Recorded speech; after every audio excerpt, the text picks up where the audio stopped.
রামকৃষ্ণ বিবেকানন্দ সেবাশ্রমের ব্যবস্থাপনায় মহালয়ার শুভ লগ্নে দেবী দুর্গার আগমন উপলক্ষে একটি বিশেষ বস্ত্র বিতরণ অনুষ্ঠানের আয়োজন করা হয়।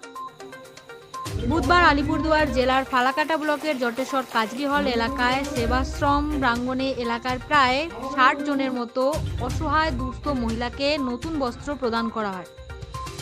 এদিন বস্ত্র বিতরণ অনুষ্ঠানের আহ্বায়ক মৃত্যুঞ্জয় রায়বীর জানান, বস্ত্র বিতরণের মধ্যে দিয়ে আশ্রমের দুর্গোৎসব উদযাপন পালন করা হলো। চরম অর্থনৈতিক সংকটে কিছু অসহায় মানুষকে নতুন পোশাক দিয়ে হাসি ফোটাতে পারলে আশ্রম বেশি গর্বিত হবে বলে জানান তিনি।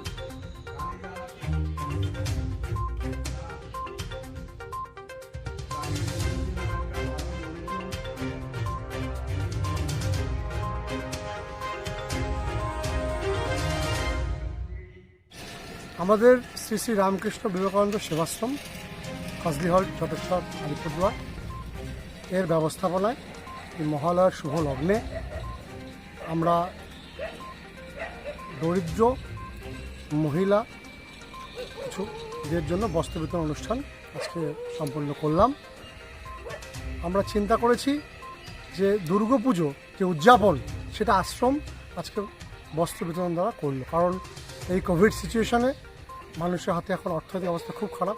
সেখানে যদি আমরা কিছু মানুষের বা কিছু মহিলার, বয়স্ক মহিলার মুখে হাসি ফোটাতে পারি শাড়ি দানের মাধ্যম দিয়ে, তাহলে আশ্রম খুব গর্বিত হবে এবং খুব তৃপ্তি পাবে না।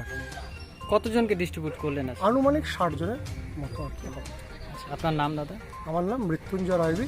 আপনি এই আশ্রমে আমি আজকে যে বস্ত্র বিতরণ অনুষ্ঠান হলো সেই অনুষ্ঠানে কনভেনার।